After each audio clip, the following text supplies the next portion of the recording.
And I'm happy to be with you. Hello. So I wanted to talk about something that I've been learning lately. I've been reading a lot about attention.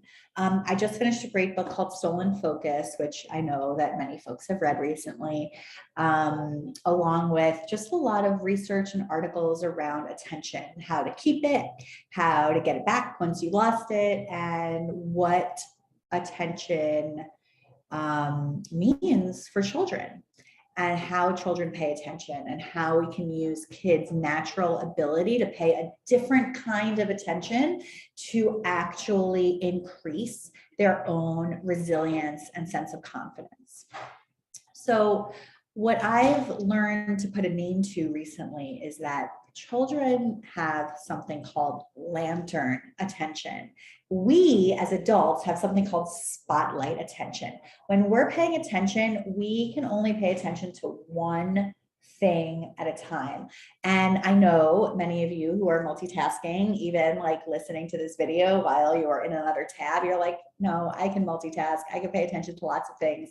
All of us who think that, including me, we are monotasking and switching between tasks rapidly. We can really only pay attention to one thing at a time well. So for example, last night I was texting in my sister's group chat while Phil, my husband, was telling me something.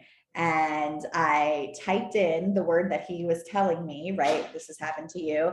And then I turned to him and I was like, wait, what'd you say? I missed what you said. And I didn't finish my text. Let me finish my text and then I'm going to turn back to you, right? It's hard for us to do one thing at a time, but we can kind of switch between tasks, which is not really that productive, but that's a discussion for another time.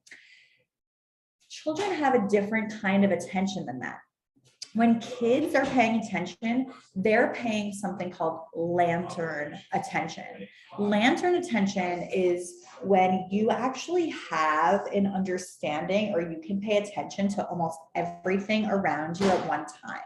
And this is important from an evolution perspective, right? Like evolutionarily, kids depend on the adults around them, and they have no real ability to change their environment in a meaningful way.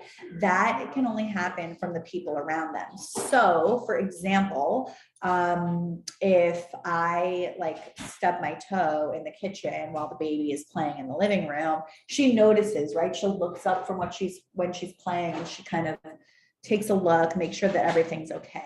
She's hardwired to do that. She's hardwired to be able to pay attention to how's my mom doing in the kitchen?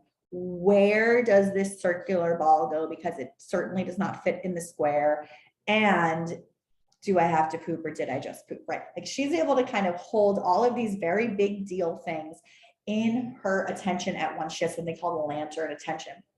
Kids have this until they're 6. And then from ages 6 through 15, it sort of shifts gradually into spotlight attention.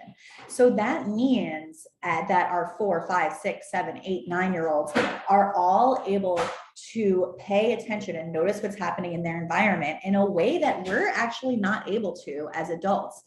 And I use this with the adults that I work with to a really great effect, because when we know that kids can pay attention to everything around them.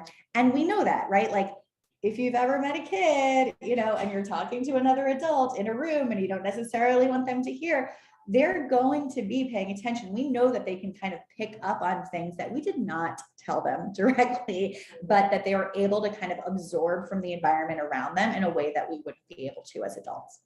So the way that you could use that, or you could think about using that, as you're working to build up your child's resilience, is for you to kind of put resilience in the air. Picture a lantern in the middle of a room.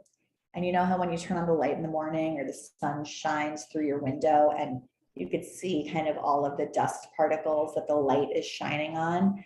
Picture a lantern in the middle of the room and picture the air as filled with little particles of conversation that are happening between adults or between other people that aren't your kid, and fill those air particles with stories of hard things that you've gotten through, stories of triumph, stories of you being their age and something feeling really, really tricky and how you felt and what you did.